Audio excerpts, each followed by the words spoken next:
Ha! I figured it out. I have found out a nice little view of when we're going to hit all-time highs, if we've hit the bottom, when the next bull run's going to happen, and when we're going to hit new all-time highs, so stick around. So lot of information to throw at you guys today. This is the 2017 top of the bull run right here.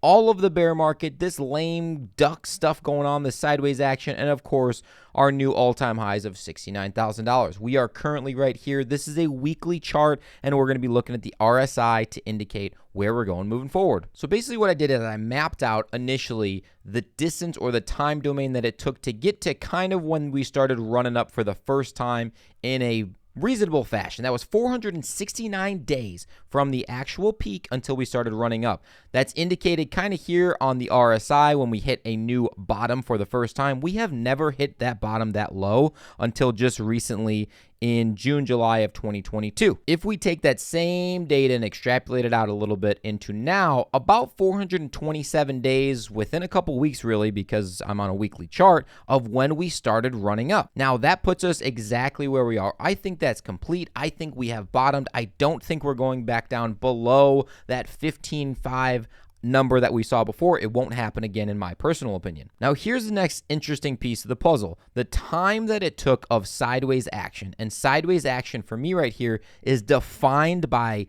bouncing back and forth between 30 and 65% of the all-time high. For the 2017, 18, 19 bear market, all of that time was between 5K and 12K in through here. Man, I tell you what, I wish I could buy some 5K Bitcoin right now. So if we're looking at that same thing, again, that was about 540 days of sideways action within that 30 to 65%.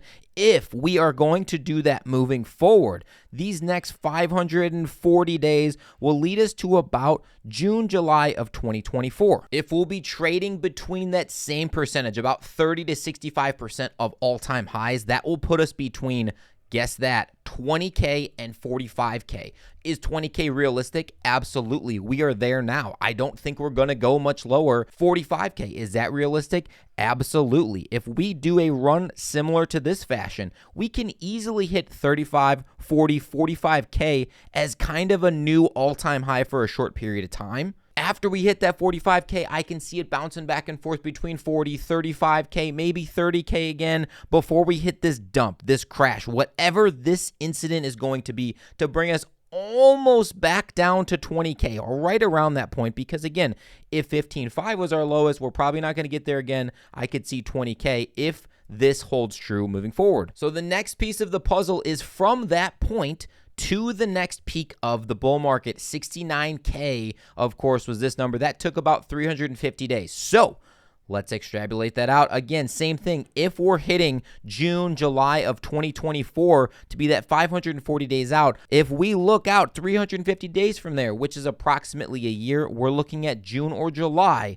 of 2025 for new all-time highs, which makes sense because the Bitcoin halving is coming in March of 2024, right around there, give or take probably about a month, depending on blocks and all that other stuff. So if we go out a year from there, and just a little bit, which traditionally is the case, if we're looking just statistically at the numbers in the past, June 2025 makes a lot of sense. So that being said, we have a lot of sideways action. We have a little bit of euphoria to potentially get up to 45K in the next couple months, and then possibly terrible feelings of back down to 20K. Now, I want to know what you guys think. I know there's a lot of people that are extremely bearish still out there. I know there's a lot of people that are saying we are going to new all-time highs within the next month. I want to know what you have to say, and I also would love for you to smash the like button, hit the subscribe to the Crypto Boys, and follow us along on this journey to see if, hey, if this guess is actually right. And that's all I got for you guys today. So as always, thanks for rocking with the fittest crypto channel on YouTube. We're out.